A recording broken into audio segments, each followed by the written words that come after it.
Good morning.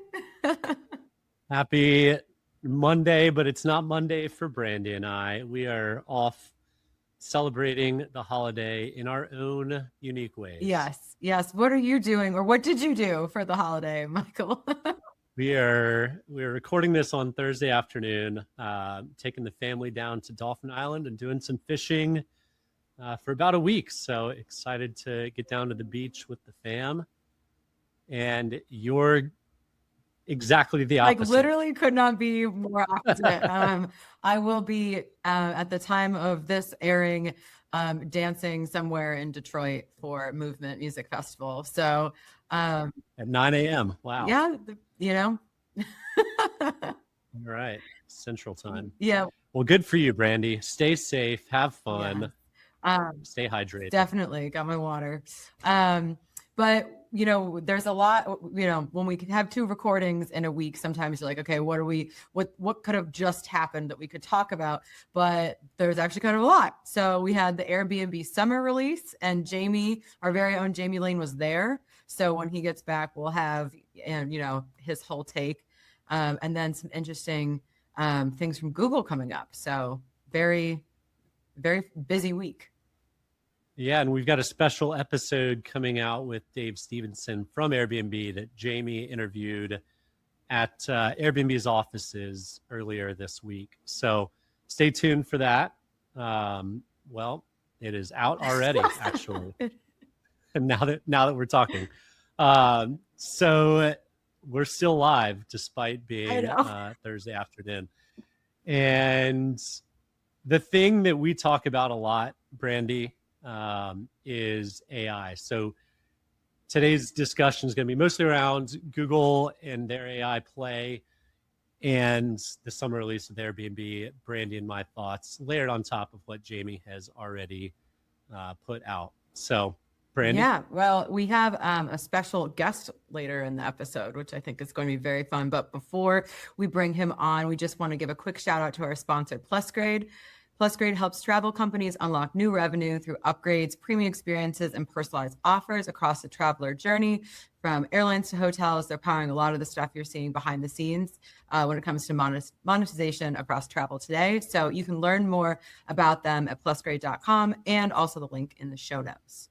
So do you want to bring on our special guest today, good friend of yours? So AI is very complex, and you got to know your weaknesses. And so Brandy and I know better than to dive deep on MCP layers of what Google is putting out and universal commercial protocols. So we have brought in the expert that's solving this for both hotels and short-term rentals. So without further ado, Jason Cincotta from Kismet. All right. Well, Jason, I always oversimplify Kismet. Let's get a quick intro, but my oversimplification is turning the LLMs into direct booking channels. Sure. I know it's a lot That's more. a way to think about it. But give us 30 seconds and then we'll start hammering you with some Google questions. We're interested in helping accommodations providers reach guests who are searching with AI, wherever that might be. And that's going to mean a lot of things very soon.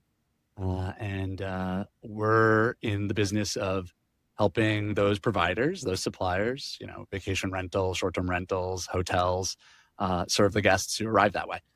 Beautiful. We've seen data earlier this year that we've talked about on the show, like 56% of search is now beginning on the LLMs. And there's kind of the big 2 or 3.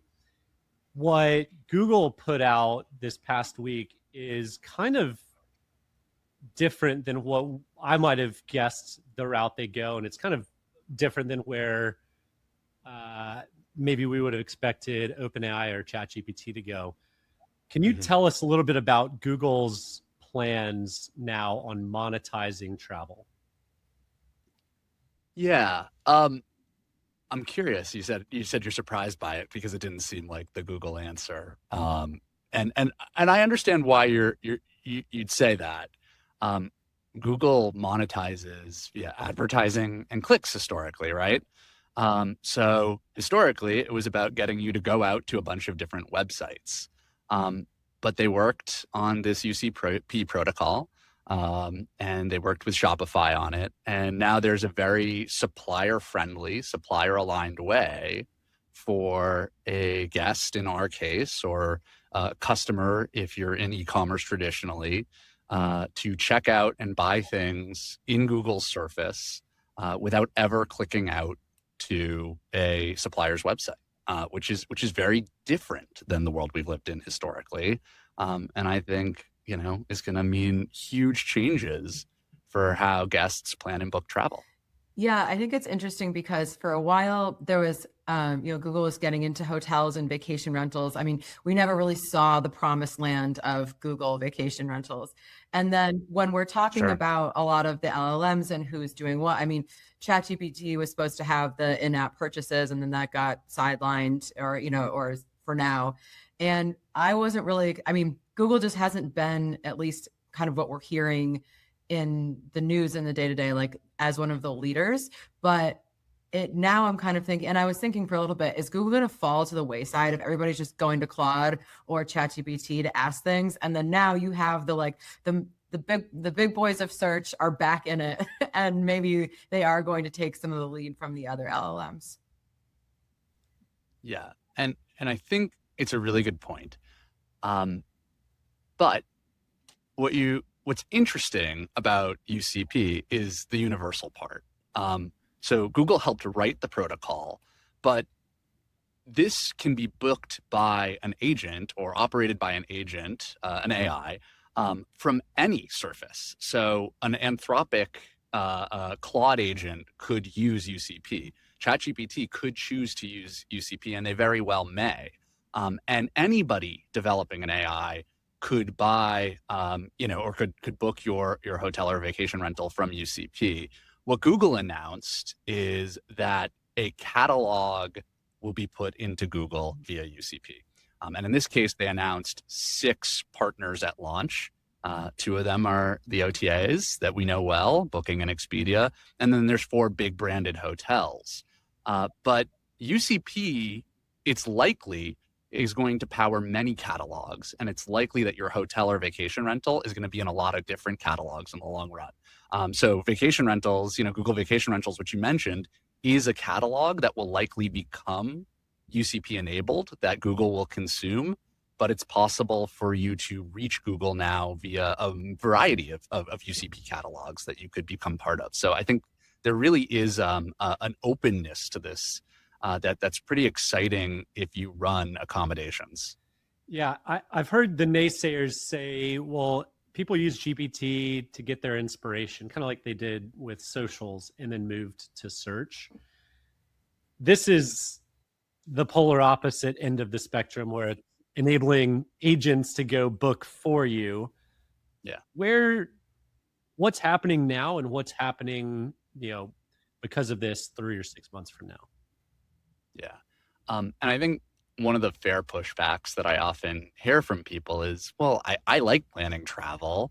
I like, considering all my options. That's part of the fun of putting a trip together. And also, it's a really high intent, high cost purchase. I'm not going to trust some AI to go plan my whole trip and book it for me, which is like a really fair critique that people make.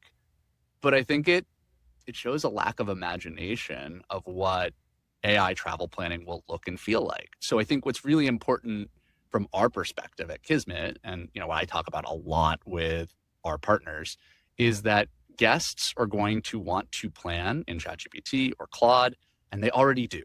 And they show up and they say, I'd like to come up with a great trip to Paris. Where should I stay? Where should I eat?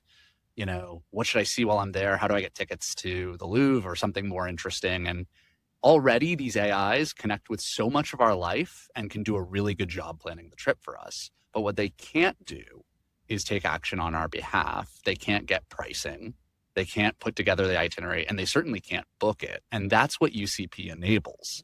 So I think it's very likely that you'll still be very involved in the planning phase, and you'll work with your AI to build out that itinerary. But what's exciting about it is now it's like a single buy button to go do the whole thing. And that's what UCP really enables. Yeah, it's interesting because I'm one of these people that like loves the whole planning process. I mean, I'm using Claude for things, but I have my spreadsheets. I like to look around. But then, like with anything, we're just in the like baby phase of all of this. In a couple of years or whatever it may be, like the people that are saying, I would never do that, like are probably going to be doing just that. You know what I mean? It's going to be funny. Yeah. I'll have hours of clips of me being like skeptical about things that I can go back and be like, I guess I was wrong. But then it's like, because it's, as these bits of technology get more ingrained into our everyday life, like it's not going to be a switch. Like one day you're booking everything with a travel agent and the next day you're using Claude to buy everything. Like it's going to happen slowly over time and people will become more used to it. And it might be the like business travel that you start planning with it more. And then it works up to like the big family house once you kind of like build that trust or that familiarity with the product. Well, it's also about what is capable within the platforms. 6 months ago on GPT, I couldn't go and see tiles and scan through different properties, but that is now becoming available. So there's the visual layer that's worked its way into it. Still, a lot of times, and I challenge any operator or brand today to search for their stuff on GPT, the majority of it's probably a link out and not actually pulling in rates, availabilities, properties. So I think it's already evolved quickly. It's going to evolve more quickly. And if you're doing an entire planning session of hotel, flight, museum tickets, and car rental, it would be nice to have it all in one spot. And Booking has talked about the connected trip forever, but turns out it might end up being Google that does the connected trip first. Well, and Expedia kind of just announced 2 years later that they're going to move things out of, I think it was called Romy, was their like personal AI that they offered to consumers. The reason that that's happening is that the best travel planner that you could possibly have is already in your pocket. Claude, ChatGPT, whatever your favorite LLM or application of an LLM that you could use, it's already really good at knowing you. It connects to your calendar now. It connects to your email. If you want to get exciting, you can actually even connect it to your iMessage with Claude. I saw that the other day. So it's going to be really good at coordinating a lot of what is necessary for a trip and taking a lot of the parts that aren't so much fun in the planning out of it. And one of those things is like going to 1 million checkout screens and paying on your behalf. That's going to be much better when you can allow the AI to handle that checkout part.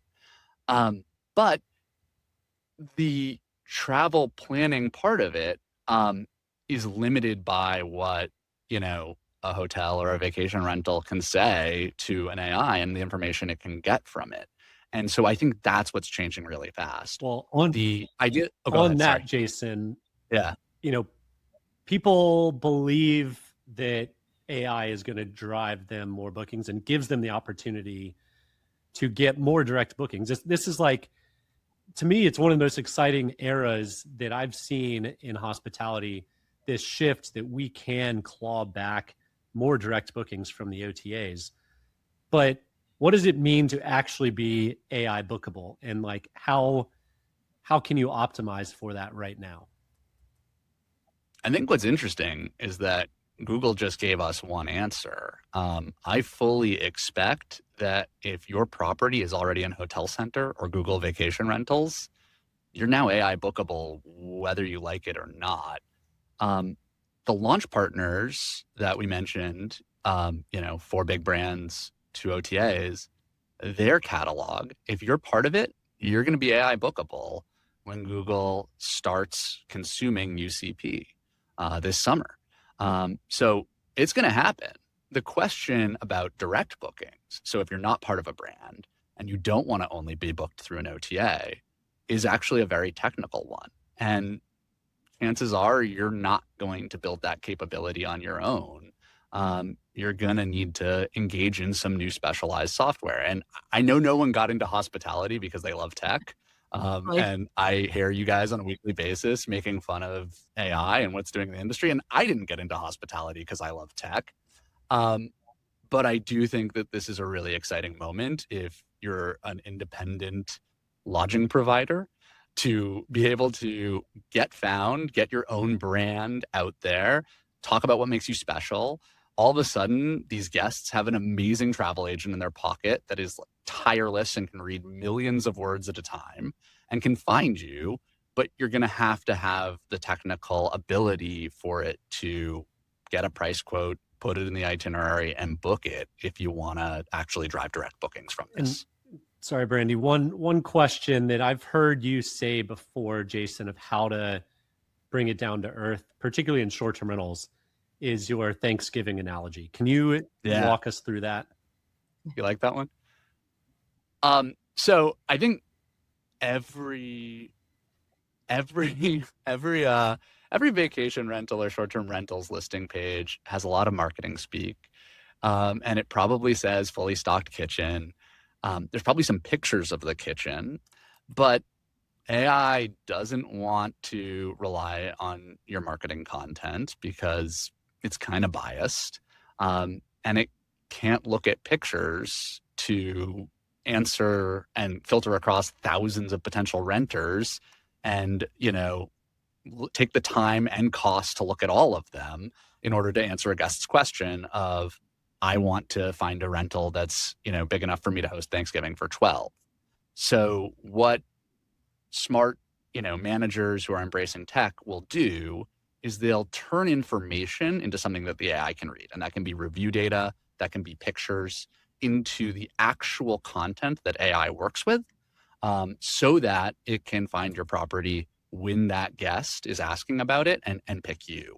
But that does require outputting, a different type of content than what's already on your booking engine. Yeah. And so I think we had this whole phase of, SEO optimization, and now what is it? AEO optimization, Geo, whatever, and so, you were talking about like the technical aspect, and before you and I have talked about how like pricing is the big thing. We did a little test at one of our properties in Florida. And like, even though we're like a huge operator there, like this other operator that just had static pricing was coming up because that's what the engine is looking for. If someone is thinking like, okay, the technical aspect is terrifying, or just like from like a workload and bandwidth perspective, is there are there different things that people can be doing to rework their sites, but just like on a basic level that can be helpful before they get into how do we make our pricing available?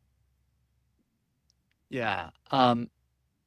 So good technical SEO applies to GEO, AEO, whatever you want to call it. And that means more than just like keyword stuffing into your website. Like back in the early days, you could just put like a bunch of white text on your page and Google PageRank algorithm would help you get found. You can't do that anymore. And Google will penalize you. But structured data, and that's like $1 in the swear jar word when I talk about it on calls. So I'm going to have to go do that afterward. But structured data is a real thing. It's part of actually what, Google Vacation Rentals and Hotel Center runs off of. It's pushing information up in a way that a machine can read it. But chances are you're not going to do that on your own. You're going to need an SEO consultant or a web agency to help you with it. But moving beyond that, price checks, login, things like that, MCP servers, which is how we started this segment, right? That's probably beyond the purview of, even your web agency. You really want to work with a technical specialist at the end of the day. Awesome. Well, thank you so much for kind of bringing actual expert advice onto this subject. And it's not just us talking out of the side of our mouths. So pleasure chatting with you as always. I hope you come back, and we need Jamie on here so we can have a proper fiery debate. Yeah, I want Jamie to push back on all my optimism for the independent, lodging providers and saying that everything's going to be booked direct in the future. It'd be good to tussle with him a little bit on that one. Beautiful. And we'll have a link to your LinkedIn in the show notes if anyone wants to reach out and contact you. All right. Well, before we jump into our final topic of the day, want to mention our other amazing sponsor, Built. They are helping restaurants and hotel F&B teams better understand their guests, create more personalized experiences, and drive repeat visits. So if you care about loyalty and guest experience, like all of our listeners do, they are absolutely worth checking out. Head to joinbuilt.com/GMH, and you can also find that link in the show notes. So tying in AI to AI, Airbnb's summer release just happened. And obviously there's a lot of talk about their new AI tools, but they also talked about some other new interesting features. So instead of listing them all off, I was going to say, Michael, are there any of the releases that really called to you? No. Honestly, one of the things that jumped out to me the most, I'll say two things. One was the review highlighting. And what jumped out to me is that Vrbo, who's not known as a technical, like, forward company, they're catching up fast, released this 6+ months ago. Yeah. So, Airbnb is playing a bit of catch-up mode from that standpoint. They're launching cars, which is a bit of a catch-up point, and that one's interesting. And the belle of the ball right now is the boutique and independent hotels. Mm-hmm. So I really do like the tie-in of boutique and independent hotels.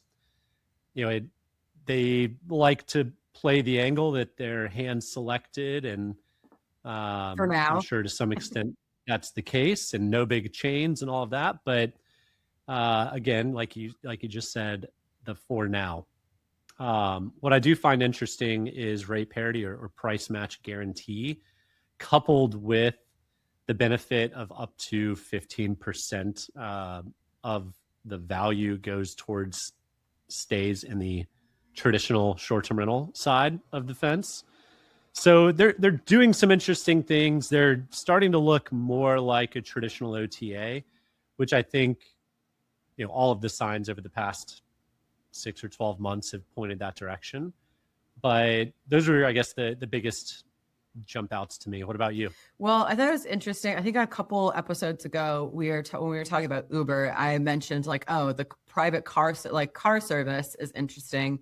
So I don't think this is huge. This isn't wow, I can't believe they added this, but it is cool. You can book your private car service and you get a 20% discount, and your driver can track your flights and meet you curbside. I think that that's kind of depends on where you are. Usually if you're not in a big city where you have to really coordinate some kind of, more like chauffeur service kind of thing, that's interesting, but not wowing me. And the car rentals, we talked about this previously, but also, rentals before flights, or car rentals before flights just doesn't totally make sense to me.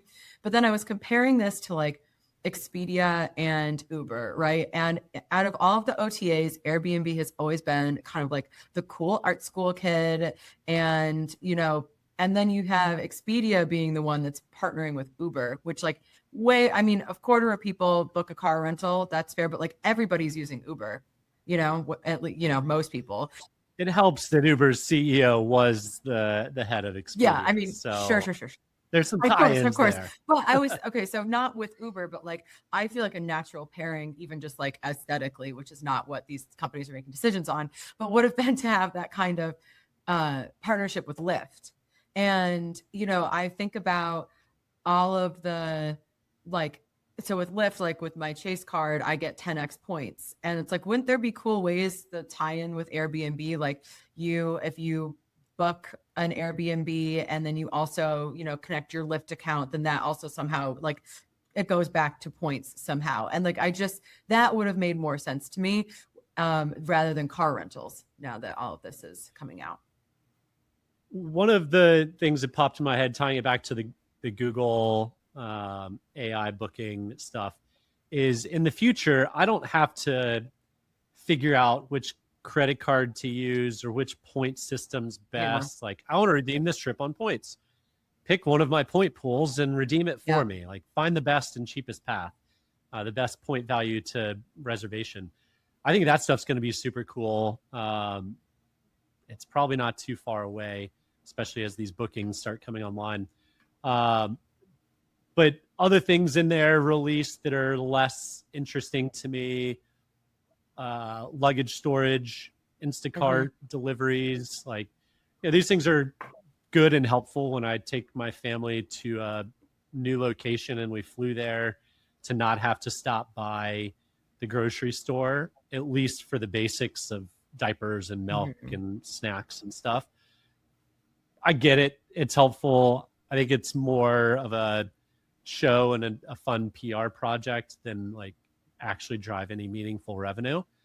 And that's part of what, I guess the reason I'm more excited about the hotel side of things is because I do see it in the future being able to drive some level of meaningful revenue versus an Instacart API. Yeah, well, with hotels, I mean, when they eventually break down and add normal hotel, like big box hotels, because you got to get that an never-ending search of TAM, nom nom nom nom nom. But like the deliveries component, that's just like my operator mind clicked in. Okay, so let's say we've all had experience doing deliveries at some point or another, and like rarely does it go as planned.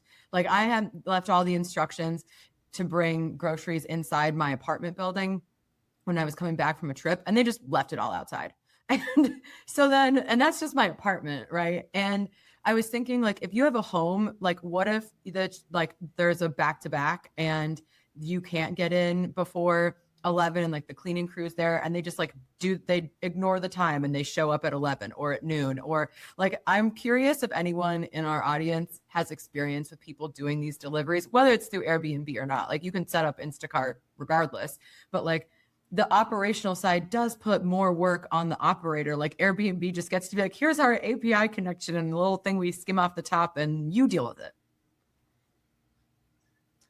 But did that surprise you, No, Brandy? it doesn't.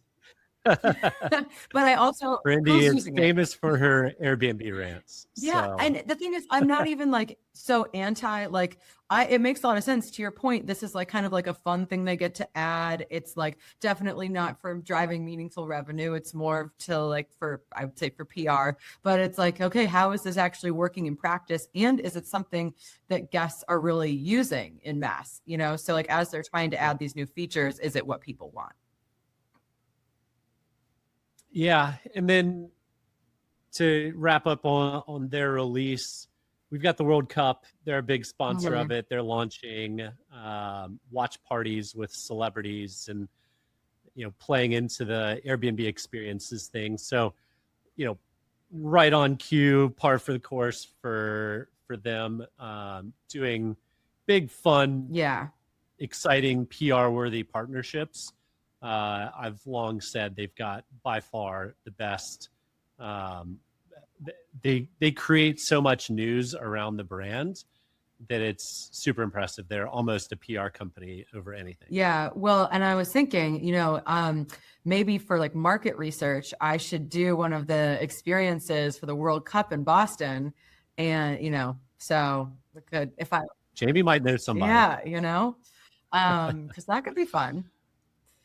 And, you know, a quick little aside before we wrap, I saw this bit about the Scots that are, they've been like collectively organizing to order, like to bargain for hotel rates. And they're smart. They're going to Providence, which is closer to Foxborough, which is where the stadium is.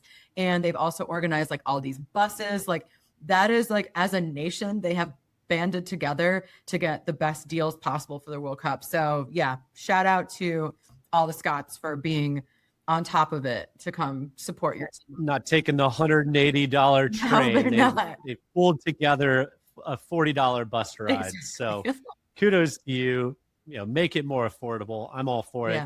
And the hell that's going to be unleashed when those buses arrive, you know, 40 buses of Scots. I know.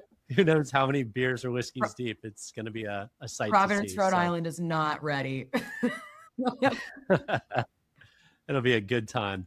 Well, Brandy, a fun holiday episode, and we learned a little bit from Jason joining on. I'd imagine he might come on from time to time as big news in the AI space develops. But enjoy Detroit. Excited to hear about the festival. Yeah, excited to hear about your fishing. Keep a tally. We will. All right, everyone. We will see you take care. next Monday. Have a great week.